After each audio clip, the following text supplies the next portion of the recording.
Salut la compagnie, ça y est, on y est enfin. Dragon Ball Daima est sorti aujourd'hui même, enfin au moment où je tourne cette vidéo là, on sort du live Twitch dans lequel on a vu l'épisode, et je vous avouerai que j'avais aucune attente vis-à-vis de cet épisode là. Pour la simple et bonne raison, enfin même vis-à-vis de cet animé là.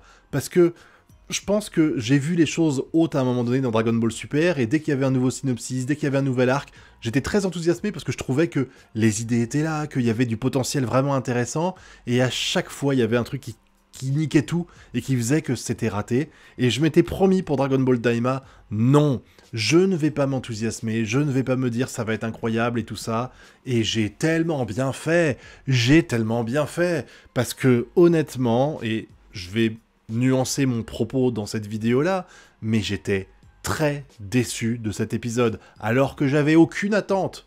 C'est un peu violent, bordel de merde. Voilà. Mais bon, on va déjà parler de choses qui sont incroyables.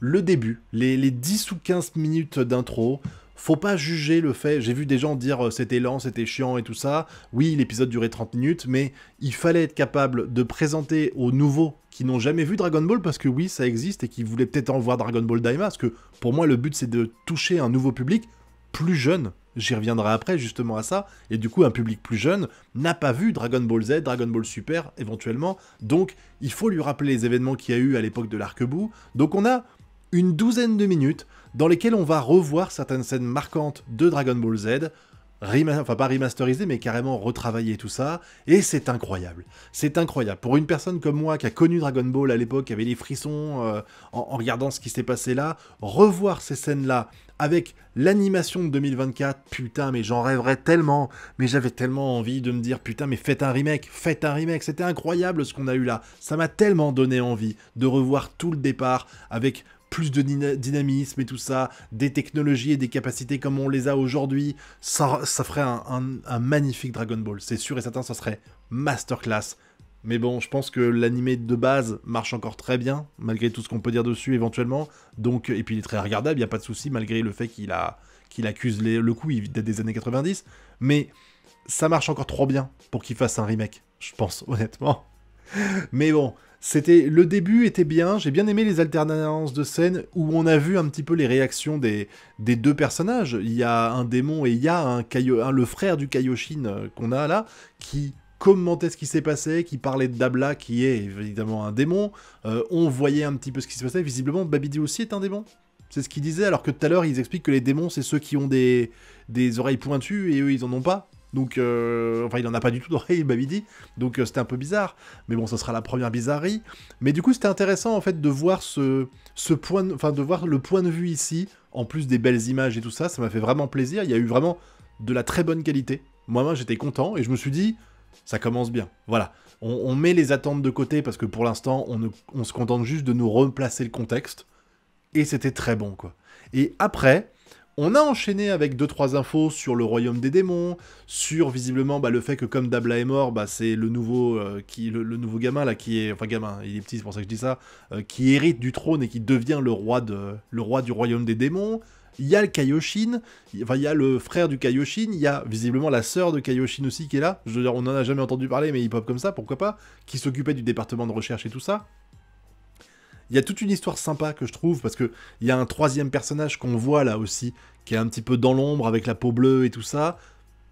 Ça va être intéressant ce qu'il va y avoir. Enfin, en tout cas, je trouve qu'il y a un potentiel intéressant, scénaristiquement parlant, pour proposer des plot twists et tout ça. Et ça, par contre, je les attends au tournant, parce que ça pourrait renverser vraiment mon avis sur le... Actuellement, j'ai un avis assez...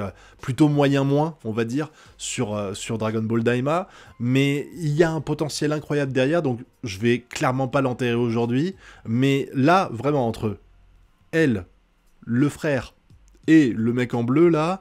il y a moyen qu'il se passe des dingueries, une trahison et tout ça. Visiblement, la doctoresse, on va dire, elle est pas vraiment d'accord. On sent qu'elle est indépendante par rapport aux démons et tout ça. Donc, ça va être intéressant de voir leur truc. Et puis, en plus, je me demande vraiment d'où ils viennent. Je veux dire, pourquoi, là, il y a deux anges de dieux, en fait, gentils, en théorie, qui seraient dans le royaume démoniaque et qui aideraient les démons. Pourquoi? Enfin, voilà, on aura sans doute des infos au fur et à mesure du temps. Et ça, c'était vraiment très intéressant. Là où ça part en couille, c'est après. Alors déjà, il y a un premier élément, moi, qui m'a un peu dérangé, c'est l'histoire du pipi-popo, avec le Namek, là. Il y a le Namek... Alors, on nous explique qu'il y a sur Namek, enfin, en tout cas, sur le Royaume des Démons, il y a des Dragon Ball. 3 Dragon Ball qui ont été créés par un vieux Namek, qui visiblement sent la pisse, hein, de ce qu'on a compris. Et ils peuvent pas les récupérer parce que les 3 gardiens sont beaucoup trop forts. C'est sûr et certain que pour sauver Goku et ses amis, il faudra attaquer les 3 gardiens et les battre. Hein. Je sens que c'est ça le challenge du truc pour réussir à invoquer le dragon de là-bas et leur remettre leur apparence normale. Et du coup, en fait, le passage où le vieux Namek arrive et où il rentre dans la capsule, là, il y a l'humour pipi caca. Vraiment, genre, oh, ça fait 1 an que j'ai pas changé ma couche. L'autre qui fait, oh là là, qu'est-ce que ça pue. Ce passage-là, alors... Je suis désolé, c'est le premier moment en fait qui a cassé le truc pour moi. C'est de l'humour, y a pas de souci. C'est de l'humour plus bas que tout ce que t'avais pu avoir en termes d'humour dans Dragon Ball, même original. On ne baissait pas plus bas que ça. La couche avec le popo dedans, non, désolé, Dragon Ball n'a jamais été aussi bas. Et c'est pas un problème d'avoir de l'humour comme ça, pipi caca. Le truc c'est que tu vois ça, tu comprends direct que t'es pas le public visé. Toi, en tant qu'homme de 20, 25, 30, 35 ans, non, c'est ma fille de 7 ans qui est visée par ces blagues-là. C'est ma fille de 7 ans, et tu comprends, et c'est pour ça qu'il y a, ce que je disais tout à l'heure, c'est pour ça qu'il y a un résumé aussi long des événements à l'arc-bout, c'est pour que les gamins de 7-8 ans qui n'ont jamais vu Dragon Ball puissent comprendre ce qui se passe, même si je pense que ça doit être compliqué de tout assimiler. Nous, on était là avec les yeux en cœur en faisant « Waouh, c'est trop bien !» mais je pense que ces gens-là, c'est plus compliqué. Et du coup, ils vont arriver sur Terre pour réussir à utiliser les Dragon Ball de la Terre afin de faire leurs fameux vœux, et là, c'est pareil, là, ça va partir en sucette totale. Ça va partir en sucette totale. Déjà, il y a tellement d'incohérences qui vont s'enchaîner. Putain, c'est les mêmes incohérences que celles que j'ai reprochées à DBGT, sincèrement. Franchement. Alors déjà, je rappelle quand même que pour arriver sur la base, le royaume de Camille, en gros, dans la tour Karine, enfin en haut de la tour Karine, comme ils ont fait, il y a 2 façons de le faire. La première, c'est de monter, normalement. Et la deuxième, c'est d'y être autorisé par Camille, ou par Dende en l'occurrence. Bon, je crois pas qu'ils aient été autorisés, bon, on va dire que c'est pas grave, Boo l'a fait aussi, donc voilà, voilà, c'est toute petite incohérence. Par contre, tout le reste, oh là là. L'explication, on a une explication sur le fait que Kaioshin et son sous-fifre, là, ils ont défusionné. C'était pas déjà le cas dans Dragon Ball Super ? Ils avaient pas déjà défusionné dans Dragon Ball Super et on nous avait pas expliqué que c'était grâce au Dragon Ball qu'ils l'avaient fait. Ils ont utilisé le vœu des Dragon Ball pour le défusionner. C'était fait. Et là, en fait, on nous remet une explication et on nous met pas la même. On nous met pas la même. Là franchement, c'est... Oh, bah en fait, c'est pire. Mais c'est pire que les 30 minutes ou les 1 heure. C'est pire que le coup des 1 heure. On te dit, oh, ben en fait, il suffit de demander à Gros Bout de nous bouffer, de nous recracher, et c'est bon. Donc en fait, tu peux garder la transformation. Genre, si demain ils mettent les Potara, Goku et Vegeta, ils peuvent se transformer en végétaux, être des dieux vivants pendant 2 jours, 3 jours, 2 heures, 20 minutes, 1 semaine, 1 mois, 1 an, autant qu'ils veulent.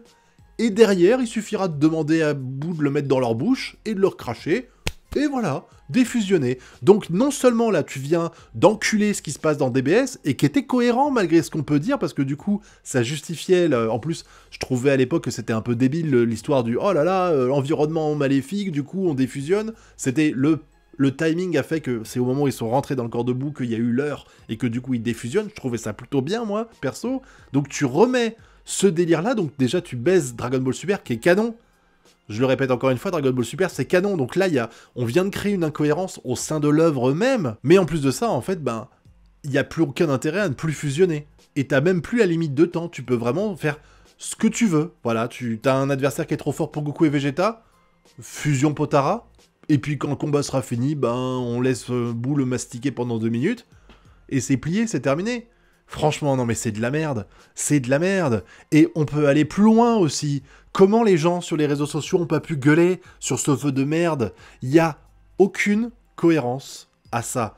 Je veux dire, si les Dragon Ball sont capables de faire un vœu du style « Oh, Goku et ses amis sont trop forts, donc il faut les faire rajeunir à l'âge de 6 ans », dans ces cas-là, mais faites ça pour tous les adversaires. Oh, mais Nappa et Vegeta, ils arrivent dans 1 an sur Terre. Eh ben c'est pas grave, on demande à Shenron de les mettre à la puberté ou de les mettre à l'âge de 2 ans. Voilà, ils arrivent en bébé sur Terre et puis on les bute et c'est fini. Oh là là, mais celle en forme parfaite, c'est la merde. Mais pas de problème. On demande à Shenron de le faire remonter en arrière, à l'époque où il était en forme 1, et on l'éclate sans problème, y a plus de soucis. Putain, mais comment vous pouvez ne pas gueuler face à ça? Comment je peux pas voir les réseaux sociaux s'enflammer? Vous avez tous hurlé à la mort, à juste titre, quand il y a eu le délire dans Dragon Ball Super de « Oh bah il suffit de demander d'être le plus fort de l'univers et on le devient ». C'était de la merde ça, et je suis complètement d'accord. Mais ça c'est aussi de la grosse merde, sans déconner, putain. Comment vous pouvez laisser passer ça? Et encore quand c'est des gamins de 6 ou 7 ans qui disent ça, je veux bien. Mais là, vous êtes des adultes qui avaient gueulé, encore une fois je le répète, sur Dragon Ball Super, à juste titre. Pourquoi vous gueulez pas ici? C'est quoi cette fucking immunité? Est-ce que c'est parce qu'il y a Toriyama ou non? Est-ce que c'est parce qu'il y a écrit que Toriyama a participé à l'œuvre, donc oh là là, mon dieu, on touche pas, Toriyama est parfait? Putain, mais je veux pas cracher sur lui, y a pas de problème, et je suis pas sûr qu'il ait vraiment travaillé comme un forçat et qu'il ait fait 100% du script. Mais à un moment donné, faut dire les choses telles qu'elles sont. Il y a un gros souci dès le début, rien qu'avec ça. On crée une incohérence énorme sur la suite, franchement. Là, tu viens de niquer les Dragon Ball. Dans l'ensemble, tu pouvais avant justifier en disant c'était le Dragon Ball de merde de la planète de Granola. Là, tu peux même plus, c'est la Terre qui fait ça. N'importe quel adversaire qui arrivera demain, tu te diras, eh ben il suffit de le remettre à l'âge de 2 ans, et on a gagné. On a gagné, Shenron peut le faire, donc c'est plié les gars. Et puis surtout que, il faut dire que c'est pas cohérent non plus, hein, parce que quand on t'explique que il faut que, et il faudra voir si la traduction est bonne, mais que toutes les personnes qui ont participé au fait que Boo perde, que Boo perde et leurs amis redeviennent à l'âge de 6 ans, c'est l'univers entier qui a participé pour le Genkidama, les gens. Allô? Donc normalement, tous les milliards d'êtres humains, même les Namek, ils sont tous obligés de revenir à l'âge de 6 ans, et tous les enfants sont obligés de revenir au stade de bébé. Bah oui, les gars, tout le monde a participé à ce combat, je vous rappelle. Hein? Donc non, c'est pas normal. Il y a aussi un autre petit truc qui me dérange, c'est que, bah, on sait, on a vu les trailers, que Piccolo va être transformé lui aussi un petit peu à l'image de ce qu'est Goku et Vegeta. Sauf que, bah, on a vu Piccolo se battre à l'époque quand il avait 3 ans au Budokai Tenkaichi, rappelez-vous, et à cette époque-là, bah, il avait un corps d'adulte. Donc normalement, bah, s'il est transformé en enfant de 3 ans, sachant que j'imagine que Shenron va se baser sur le critère physique qu'il avait à cette époque-là, bah Piccolo, il devrait être adulte. Après, je veux pas condamner l'œuvre, hein, parce qu'il y a eu des trucs qui étaient vraiment très réussis, hein. Encore une fois, l'animation aux petits oignons. J'ai vraiment adoré ce que j'ai vu. On augmente le lore, on l'enrichit, en nous expliquant que toutes les personnes qui ont des oreilles pointues, ils viennent à un moment donné du royaume des démons, donc que les Namek, à la base, sont des démons, ce qui est pas forcément incohérent avec ce qu'on connaît de l'œuvre et leur pouvoir magique et tout ça, ça colle bien avec le truc un petit peu démoniaque et tout ça, donc moi je trouve ça cool. Par contre, une question que je me pose, c'est qu'il a été dit que toutes les personnes qui ont les oreilles pointues viennent du royaume des démons. Du coup, et ça c'est pas forcément une incohérence, ça dépendra de ce qu'ils vont raconter plus tard, mais ça veut dire que les Kaioshin sont du royaume des démons? Parce que moi, je me rappelle qu'on m'avait toujours parlé du fait que c'était des fruits à la base qui étaient dans un arbre qui poussait à l'autre monde, en quelque sorte. Finalement, non, c'est pas ça. Après, cette explication, de mémoire, elle a jamais été véritablement canonisée. Donc c'est pas grave s'ils vont outre, hein. Je vais pas non plus cracher sur tout ce qui est dit dans cet épisode-là. Il y a des choses intéressantes. Mais pour les Kaioshin, du coup, je me suis posé la question. Alors je fais un petit ajout parce que j'ai oublié d'en parler pendant que je tournais la vidéo, mais les musiques, je les ai trouvées plutôt sympas. Elles étaient assez éloignées du style qu'on a l'habitude d'avoir dans Dragon Ball, mais c'est pas forcément un mal, ça m'a perturbé un petit peu au début, mais je trouve qu'il y avait un petit côté film de Tim Burton qui était plutôt sympa et qui collait un petit peu à cette ambiance. Pour l'instant, il y a évidemment pas de trucs qui m'ont marqué et que je vais fredonner dans la rue, mais je vous avouerai que quand j'ai entendu les musiques, je me suis dit « Ah, c'est loin du style qu'on a l'habitude d'avoir dans Dragon Ball, mais c'est sympa quand même. » Et c'est cool qu'ils arrivent à trouver une identité à eux, en fait, pas se contenter de faire du fanservice, parce que c'est vrai qu'il y a quand même une sacrée chier de fanservice dans Dragon Ball Daima, hein, rien que le fait qu'on les remette enfants, etc. Et le fait qu'ils aient réussi à s'émanciper des thèmes musicaux de Dragon Ball pour créer leur propre identité, eh ben je trouve ça cool. Et puis en plus des scènes qu'on a eues qui ont été refaites de Dragon Ball Z, tu as un très beau début de combat entre Goku et Vegeta, voilà. Tout ce que tu vois là, en fait, ça te donne envie, mais encore une fois, l'histoire, il se chie dessus complètement. Là, on est en train de retomber dans les mêmes travers que dans des BGT. Vraiment, et ça, c'est un gros problème. Donc, on verra. Si ça se trouve, là, je gueule sur cet épisode-là précisément, et dès la semaine prochaine, il y aura des dingueries qui vont se passer, des trucs qui vont justifier tout ce qu'il y a eu et tout ça, et je vous dirai, d'accord, pas de souci. Je veux pas condamner sur un seul épisode. Par contre, là, je suis vraiment très inquiet pour la suite de Dragon Ball. Parce que là, ce Daima, cet épisode 1 de Daima, il a fait pire que pas me convaincre. Encore une fois, je n'avais aucune attente. Et ils arrivent à descendre encore plus bas que ce que j'imaginais, et pourtant c'était pas très haut, quoi. C'est vraiment fou, quoi. Ils ont refait les mêmes erreurs que dans des BGT. C'est triste, quoi. Bon, après, je vous dis, il y a un potentiel intéressant, notamment avec toute cette histoire, et je veux pas trop m'emballer, parce que je sais qu'en général, les histoires avec DBS, c'était parti aux orties très vite. Hein. Dès qu'il y a un truc un peu intéressant, genre Granola, on est là, on fait « Oh là là, avec Granola !» À un moment donné, ils vont retrouver Black Freezer, il va y avoir une trahison, tout ça, ça va être super cool.